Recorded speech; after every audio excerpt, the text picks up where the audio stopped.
Tragedy is a word we hear all the time. We use it to try and make sense of suffering, to give it some kind of weight. But in a world just flooded with bad news, you have to wonder, has this powerful word started to lose its meaning? Or are we missing something deeper? Let's get into it. And you can see this tension perfectly right here. On one side, you've got our modern use of tragedy. It's a news headline, it's immediate, it's shocking, it's a disaster caused by people. But then, look at the other side. This is from the poet John Milton, writing back in the 1600s. He sees tragedy as this grand, almost royal figure, something gorgeous that sweeps across the stage. Wow, that's a huge difference. So how on earth did we get from one to the other? And maybe more importantly, what can this ancient way of telling stories teach us about how we see disaster and justice and suffering in our own lives today? That's really the big question we're going to tackle. All right, to figure this out, we've got to jump in our time machine and head way, way back, about 2,500 years, to ancient Athens. This is where tragedy as we know it was born. And right away, we hit a mystery. The word itself, tragodia, literally means goat song. Seriously, why? Well, nobody's totally sure. Maybe the prize for the best play was a goat, or maybe it had something to do with satyrs, those half-man, half-goat guys from mythology. One writer from the 14th century even joked that it's because a tragic hero is like a goat, looks all noble from the front, but has a really stinky, messy back end. Charming, right? So the blueprint for pretty much everything that came after was laid down by these three absolute titans. You've got Aeschylus, who's often called the father of tragedy. He was all about these huge cosmic battles between gods and mortals. Then came Sophocles, who kind of perfected the recipe with these tightly wound masterpieces like Oedipus Rex. And finally, there was Euripides, the rebel, the guy who questioned everything and brought this incredible psychological depth to his characters. What's absolutely wild is that between them, they wrote hundreds of plays. We only have 33 left, just a tiny, precious handful. Now, from the very beginning, people were arguing about tragedy. The great philosopher Plato, he thought it was dangerous, just a cheap copy of real life that whipped up all these messy, dangerous emotions in the audience.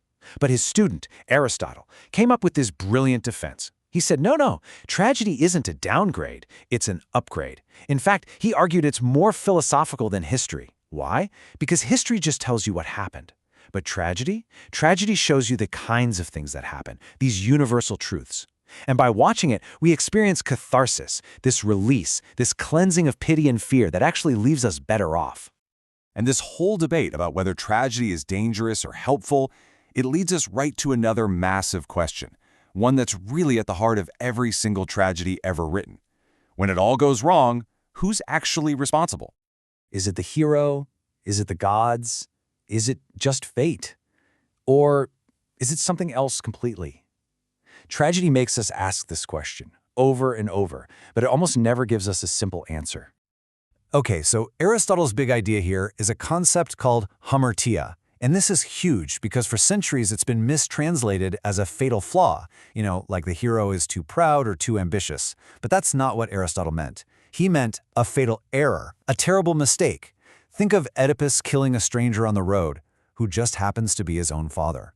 The point is, he doesn't know what he's doing, and that ignorance is what makes it so incredibly tragic.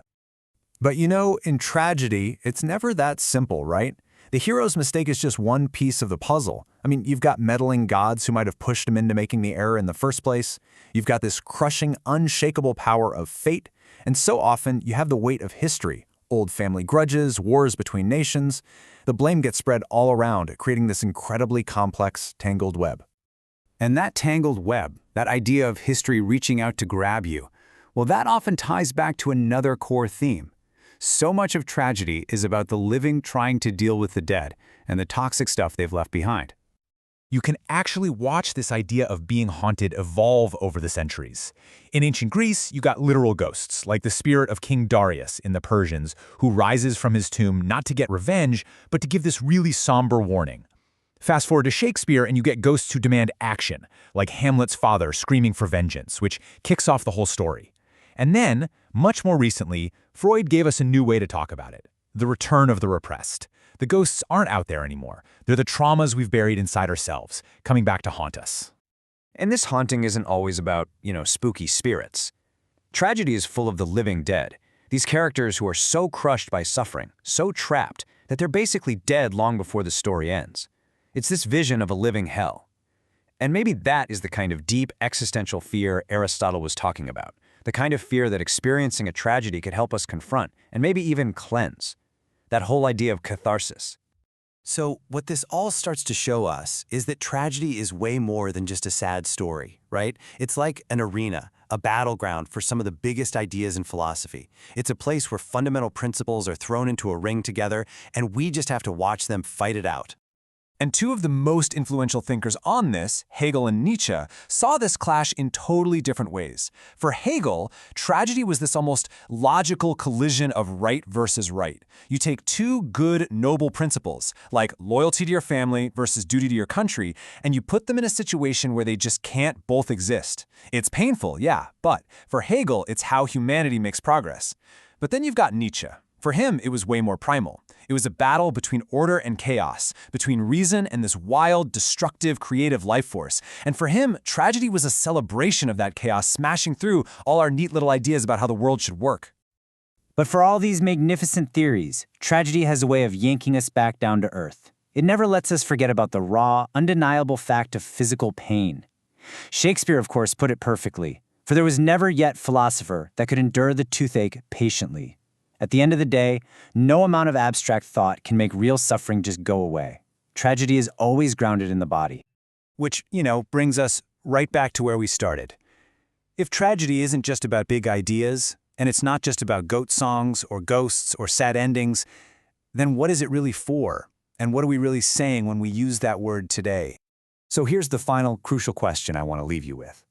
When we see some terrible event on the news and we call it a tragedy, what are we doing? Are we honoring the victims, giving a kind of dignity to their suffering? Or, by using a word that's so connected to fate and forces beyond our control, are we sort of suggesting that it was all inevitable, that nothing could have been done to stop it? That's the tragic question this ancient art form asks us to answer for ourselves.